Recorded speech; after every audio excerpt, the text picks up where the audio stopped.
Hello दोस्त, ध्रुव math plus reading में आपका स्वागत है। मैं रुपेश यादव आज लेकर फिर हम लोग आए हैं परसेंटेज का सवाल है। परसेंटेज में देखिए कहता सवाल कैसे है।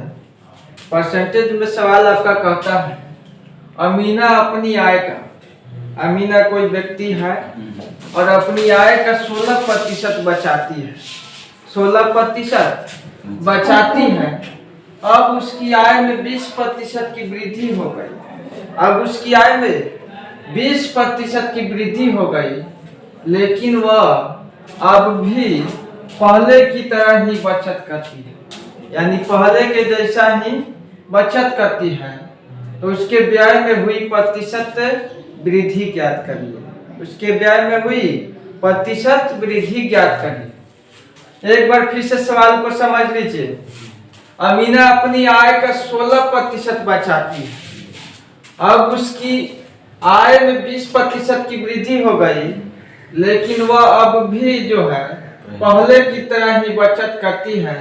तो उसके व्यय में हुई प्रतिशत वृद्धि क्या करेगी? व्यय कह दे चाहे खर्च कह दे, दोनों बात जो है सेम ही होता है ना। अब हम लोग सवाल को बना लेते हैं, ठीक है। सवाल में हम लोग सबसे पहले हम लोग लिखेंगे आय, उसके बाद व्यय कहिए या खर्च कहिए, दोनों एक ही बात होता है। उसके बाद बचत होता है। तो जितना बोला उतना हम लोग काम कर लेंगे पहले, ठीक ना। अब देखिए आय इसमें मालूम नहीं है कितना आय है, तो हम लोग आय मानेंगे हमेशा 100। ऐसा सवाल जब भी आएगा तो आय को हमेशा मानना है 100। उसके बाद कहता क्या है 16% बचाती है। किसका? अपनी आय का। अपनी आय का 16% बचाती है, तो बचाई कितनी? 100 का 16% यानी कितना बचाएगी? 16 क्या होगा? उसका बचत होगा। अब बचत मालूम, आय भी मालूम, तो खर्च निकालना है तो टोटल आय में से बचत निकालिएगा तो खर्च मालूम। तो 16 घटाइए तो कितना आएगा? 84। अब देखिए उसके बाद बोला क्या आपसे, अब उसकी आय में 20% की वृद्धि हो गई। नाउ यानी अब जो है 20% आय को वृद्धि कर लेता है। तो पहले 100 था तो अब कितना हो जाएगा? 120 आय हो जाएगा। लेकिन आगे बोला क्या है, पहले की तरह ही क्या करता है? बचत करता है। यानी बचत पहले जैसा ही अभी भी है ना। पहले की जैसा बचत अभी भी है, यानी 16 पहले भी था और अभी भी 16 ही है। तो जरा सोचिए, तो 120 में से 16 कम करिएगा तो खर्च मालूम हो जाएगा। तो कम कीजिए, 104 होगा। 104 हो गया। लेकिन आपसे पूछा क्या जा रहा है? व्यय में हुई प्रतिशत वृद्धि क्या होगा? तो जरा सोचिए, तो पहले 84 खर्च था, लेकिन अभी कर रहा है 104। कितना बढ़ गया बोलिए? व्यय में वृद्धि कितना का? व्यय या खर्च में वृद्धि, वृद्धि कितना का? जरा सोचिए तो 20% का। इसका अंतर कर लीजिए, 20 आएगा। कितना पर बढ़ा है बताइए? यानी 84 पर बढ़ा है, और परसेंट में लाना है तो गुना कर दीजिए, है ना, 100 से। अब काटिए तो कितना से कटेगा? 4 से। ये 5 चौका 20 और 21 चौका 84। अब नहीं कटेगा, नहीं कटने वाला है। अब देखिए तो कितना आ जाएगा आपका? 500/21, यानी 500/21% आप कह सकते हैं कि इतना आ जाएगा। कोई दिक्कत? अब देखिए ये सवाल देखिए तो कितना कहता है, यदि राहुल के वेतन में से 60% कर की कटौती की जाती है, तो उसे कर के रूप में जो है 12,800 रुपया का भुगतान करना होता है। तो राहुल द्वारा भुगतान किया जाने वाला कुल कर कितना था? एक बार फिर से सवाल को समझिए। यदि राहुल के वेतन में से कहता है 60% कटौती की जाती है, तो उसे कर के रूप में जो है 12,800 रुपया का भुगतान करना होता है। तो राहुल द्वारा भुगतान किया गया जाने वाला कुल कर कितना था? 60% उसके वेतन में से कट गया, अभी कितना बच गया? 40%। तो 40% का भिन्न में मान 2/5, लेकिन दिया हुआ कर कितना है? 12,800 रुपया। ठीक ना?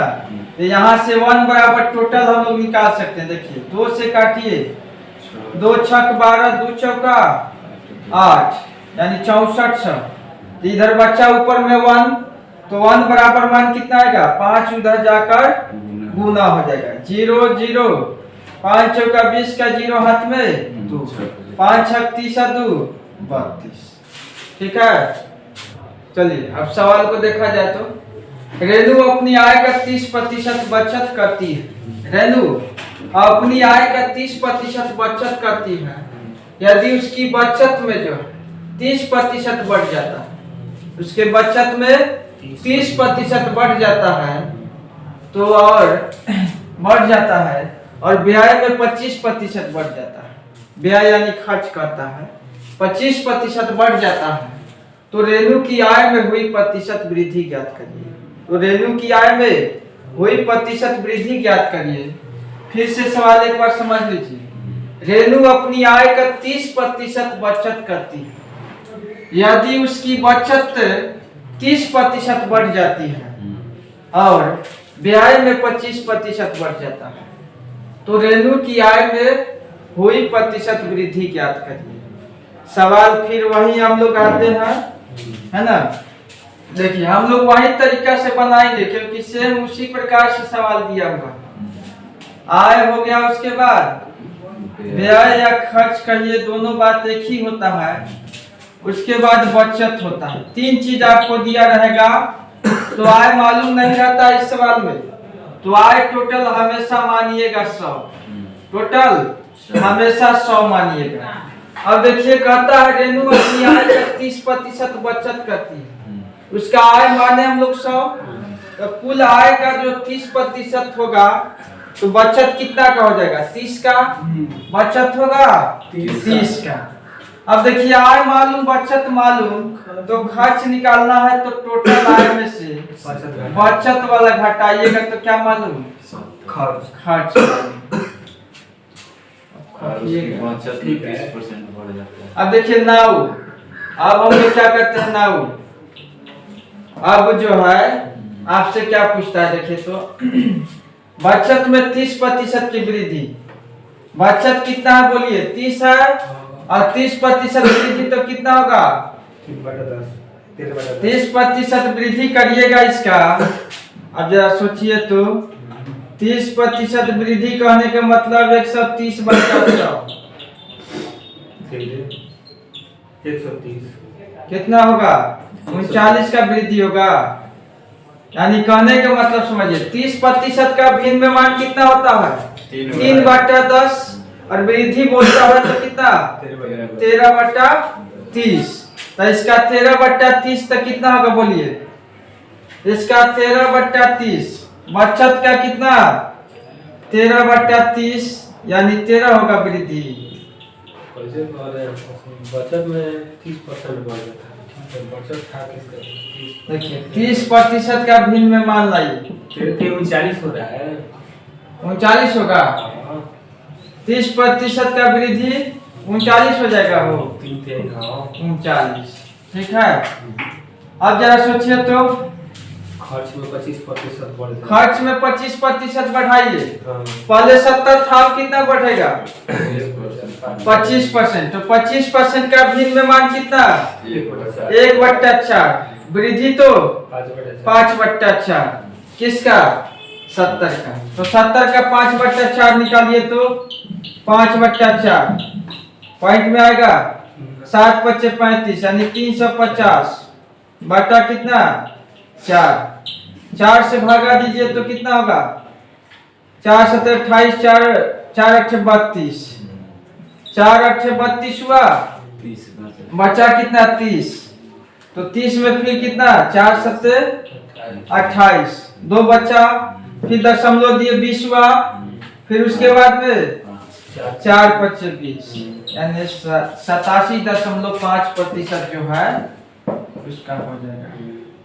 देखिए हमको जो है इस पर डाउट लग रहा है। देखिए वो 30% बढ़ रहा है 30% बढ़ गया तो 13 बट्टा कितना 10 हुआ। हाँ 13 3 39 सही है, एकदम राइट है। देखिए अब हम लोग को मालूम खर्च मालूम और बचत मालूम, तो आय कितना होगा बोलिए, आय कितना हो जाएगा। 5 प्लस बचत अब नहीं मालूम है तो एक फार्मूला होता है ना जी, दोनों को जोड़ दिया जाएगा तब हो जाएगा। बचत बराबर क्या होता है बोलिए, आय प्लस खर्च। बचत बराबर आय माइनस खर्च होता है, आय माइनस खर्च होता है, ठीक ना। अब हम लोग को आय निकालना है, ठीक ना। वही होगा। ये खर्च को इधर लाइएगा तो बचत प्लस क्या हो जाएगा बोलिए, बचत प्लस खर्च बराबर आय होगा। यानी ये फार्मूला से भी हम लोग क्या कर सकते हैं, निकाल सकते हैं। तो आय टोटल जोड़िए तो कितना होगा, पहले जो था बचत इतना खर्च इतना जोड़ लीजिए तो 5 दशमलव होगा ही होगा। 9 7 कितना 16 का 6 हाथ में 1 हुआ, 8 3 11 एक हाथ में का 12 यानी 26.5 हुआ। देखिए हम लोग से पूछता क्या है सवाल में, आय में हुई प्रतिशत वृद्धि ज्ञात करिए। तो पहले आय 100 था, अब बढ़कर इतना हो गया, कितना बढ़ गया बोलिए, पहले से 26.5% आय बढ़ गया।